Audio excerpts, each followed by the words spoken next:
أعوذ بالله من الشيطان الرجيم. بسم الله الرحمن الرحيم. ألف لام ميم.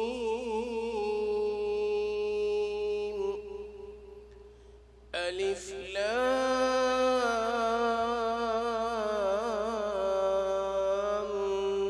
ميم. الله لا إله إلا هو الحي القيوم.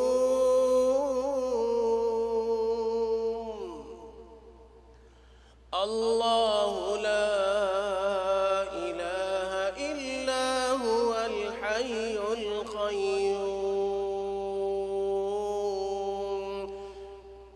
الله لا إله إلا هو الحي القيوم.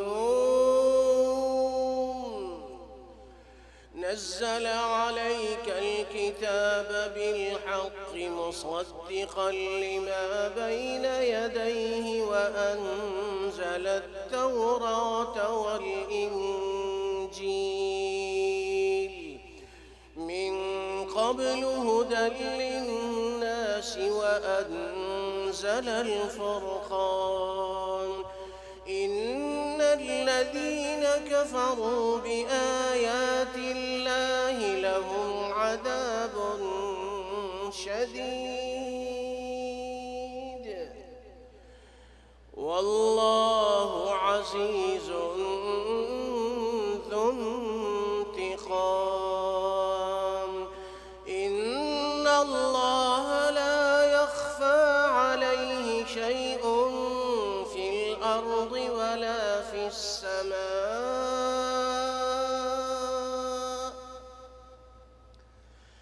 إن الله لا يخفى عليه شيء في الأرض ولا في السماء. هو الذي يصوركم في الأرحام كيف يشاء. لا إله إلا هو العزيز الحكيم. لا إله إلا هو. لا إله إلا هو. لا إله إلا هو العزيز الحكيم.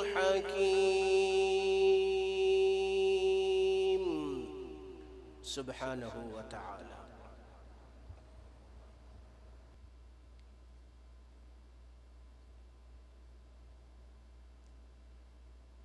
سورہ آل عمران کی ابتدائی آیات ہم نے پڑھی ہیں، اور یہ مبارک آیات ہم نے اس لیے پڑھی ہیں کہ ہم آج اپنے اس درس کی نشست میں آپ سب کو اسم اعظم سے متعلق کچھ اہم باتیں بتانا چاہتے ہیں۔ اسم کا معنی ہے نام، اور اعظم کا معنی ہے جو سب سے زیادہ عظمت والا ہو۔ اللہ سبحانہ و تعالی کا جو ذاتی نام ہے، اسم ذات، وہ ہے اللہ اللہ اللہ۔ باقی جو نام ہیں وہ صفاتی ہیں۔ بعض اہل علم نے بعض اہم ترین مبارک اور ناموں کو بھی اسم ذات سے منسوب کیا ہے، جیسے الرحمن الرحیم، واللہ اعلم۔ اسم اعظم وہ مبارک نام ہے جس کو عربی میں کہتے ہیں اسم اللہ الاعظم۔ اسم اللہ الاعظم عربی میں کہتے ہیں اسم اللہ الاعظم، فارسی اور اردو میں کہتے ہیں اسم اعظم۔ اس میں اعظم وہ مبارک نام ہے یا نام ہیں جن کو پڑھ کر جو کچھ مانگا جائے دے دیا جاتا ہے، اور جو دعا مانگی جائے وہ قبول کر لی جاتی ہے۔ احادیث مبارکہ کے الفاظ ہیں اذا دعی بہ اجاب واذا سئل بہ اعطا،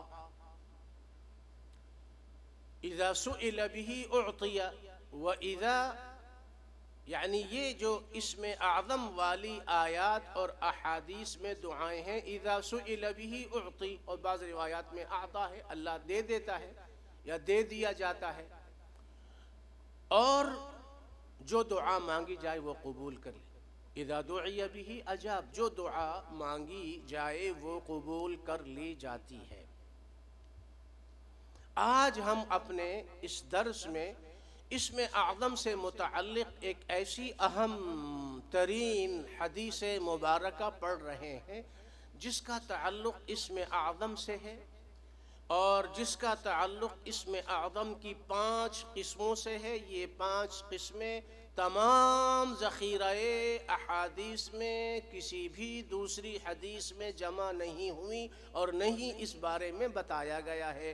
تو اس اعتبار سے یہ حدیث مبارک جو آج ہم پڑھ رہے ہیں، سیدنا عبداللہ ابن مسعود رضی اللہ عنہ اس حدیث مبارک کے راوی ہیں۔ امام ابن حبان اور امام احمد ابن حنبل اور امام الحاکم اور دوسرے محدثین نے اپنی اپنی کتب میں، اور امام طبرانی کی معجم کبیر اور مصنف ابن ابی شیبہ وغیرہ میں اس حدیث کو روایت کیا گیا ہے۔ یہ حدیث مبارک اصل میں ایسی مبارک حدیث ہے کہ اس ایک حدیث میں بہت سارے اہم مسائل کو بیان کیا گیا ہے۔ اس حدیث مبارک میں بندگی کا اظہار اور اعتراف اور انکساری اور تواضع کو شروع میں لا کر اللہ سے، اللہ کے اسم اعظم کی تمام قسموں کے توسل سے دعا مانگی گئی ہے۔ اور یہ وہ مبارک دعا ہے جس مبارک دعا کے بارے میں رسول اللہ صلی اللہ علیہ وسلم سے جب عرض کیا گیا کہ یا رسول اللہ الا نتعلمہ، یا رسول اللہ کیا ہم لوگ اس دعا کو سیکھ لیں، یاد کر لیں، سمجھ لیں، سیکھ لیں؟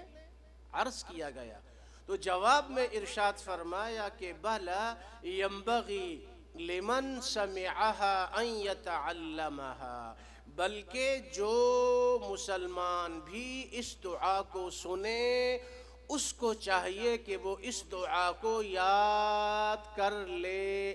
یہ ہے آقا صلی اللہ علیہ وسلم کا ارشاد مبارک۔ ارشاد فرمایا جو مسلمان بھی اس دعا کو سن لے اس کو چاہیے کہ وہ اس کو یاد کر لے۔ تو آئیے ہم سب مل کر اس دعا کو یاد کر لیں، اپنے بچوں گھر والوں کو یاد کراؤ، اپنے دوستوں کو یاد کراؤ، اور امت میں اس دعا کو پھیلاؤ۔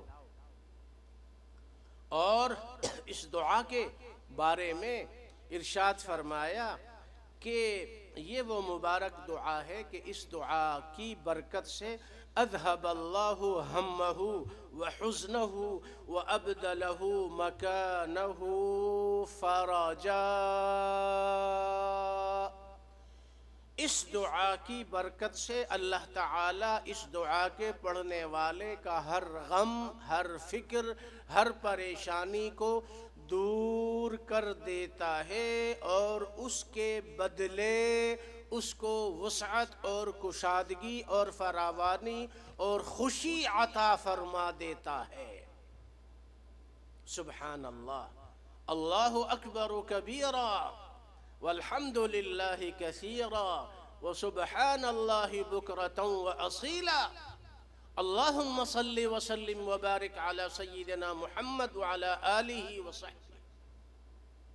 اتنی مبارک اور عظیم دعا امت کو بتائی، اور امت کا حال یہ ہے کہ ایک پیر کے پاس، ایک عامل کے پاس، ایک روحانی علاج کرنے والے کے پاس۔ یہ ہمارے پیر و مرشد کا بتایا ہوا وظیفہ ہے، یہ ہمارے حضرت جی کا بتایا ہوا وظیفہ ہے، یہ فلاں بزرگ کا بتایا ہوا وظیفہ ہے۔ ارے اللہ کے بندو، این تذہبون، این تذہبون، کہاں جا رہے ہو؟ کن وادیوں میں بھٹکتے پھرتے ہو؟ اللہ کی بات سنو، اللہ کے رسول صلی اللہ علیہ وسلم کی بات سنو، دنیا بھی بن جائے گی، آخرت بھی بن جائے گی۔ یہ کہاں جا رہے ہو تم؟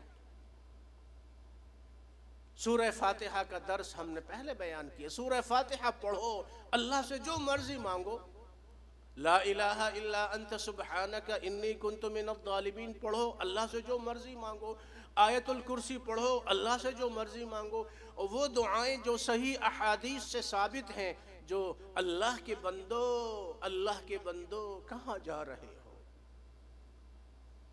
جو دعائیں زبان نبوت سے نکلی ہیں، مبارک دعائیں، پر نور دعائیں، نور اور مبارک دعائیں، ان کو پڑھو نا۔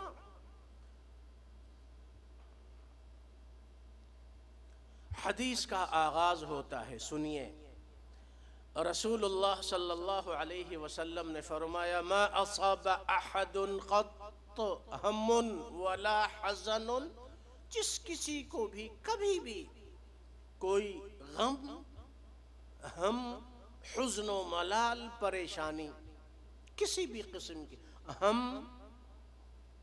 اور حزن، ہم کہتے ہیں فکر مندی، پریشانی، ٹینشن، اور حزن کہتے ہیں صدمہ، بیماری، تکلیف، آفتیں، کوئی بھی بیماری، کوئی بھی فکر مندی، کوئی بھی پریشانی ہو، اور اس میں وہ یہ پڑھے۔ دعا کا آغاز ہو رہا ہے بندگی سے، اللہم انی عبدک، اب وہ دعا شروع ہو رہی ہے، اللہم انی عبدک۔ ہماری جو قرآنی منزل ہے، قرآنی منزل، اس میں یہ دعا لکھی ہوئی ہے، آپ دیکھ لیجئے، یاد کر لیجئے۔ ہماری قرآنی منزل جو چھوٹی دعا ہے، دعاؤں والی کتاب ہے، جس میں قرآنی آیات کو جمع کیا گیا ہے، اس کا نام ہے قرآنی منزل۔ نظر بد سے بچاؤ والی، بری نظر سے بچاؤ والی آیات، جسمانی، روحانی، ذہنی، ہر قسم کی بیماریوں میں شفا دینے والی آیات شفا بھی اسی میں لکھی ہوئی ہیں۔ سحر اور جادو اور جنات کے اثر سے بچاؤ والی آیات بھی اسی میں لکھی ہوئی ہیں۔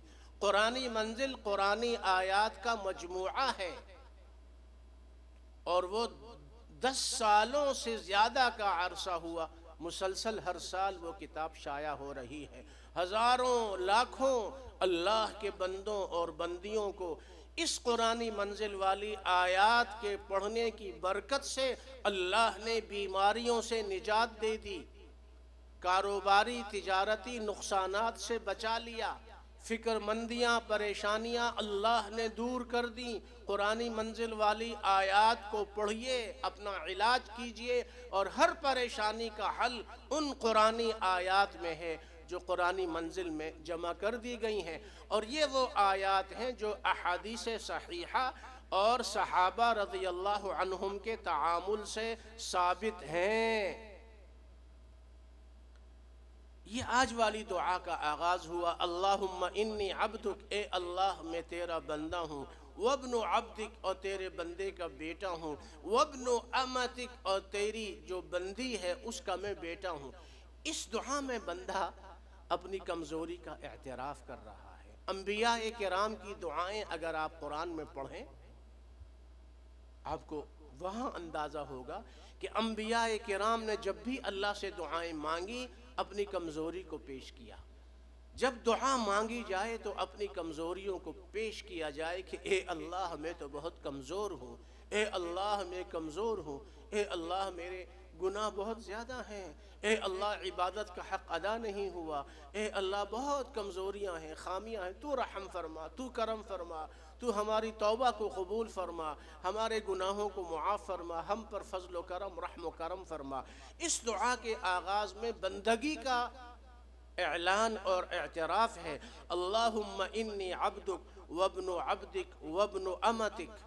اللہ تعالیٰ کے قضاء و قدر اور تقدیر کے فیصلوں پر رضامندی، اللہ کی عدل و انصاف والی صفت پر رضامندی۔ اور اگلا جملہ ہے ناصیتی بیدک، ناصیتی بیدک، میری پیشانی آپ کے ہاتھوں میں ہے، یعنی جو کچھ بھی میری زندگی میں ہو رہا ہے یا میرے ساتھ، یہ آپ کے حکم سے۔ آپ آقا ہیں، مالک ہیں، خالق ہیں، معبود ہیں۔ ماضٍ فی حکمک، ماضٍ فی حکمک، میری زندگی میں آپ کے فیصلے ہی چل رہے ہیں۔ یقیناً اللہ سبحانہ و تعالی کی تقدیر اور اللہ کے فیصلے ہی چلتے ہیں۔ عدل فی قضاؤک، قضاء و قدر کے جو فیصلے آپ کی طرف سے ہیں وہ سب عدل و انصاف پر مبنی ہیں۔ تقدیر پر راضی رہنا یہ ایمان کی صفت ہے۔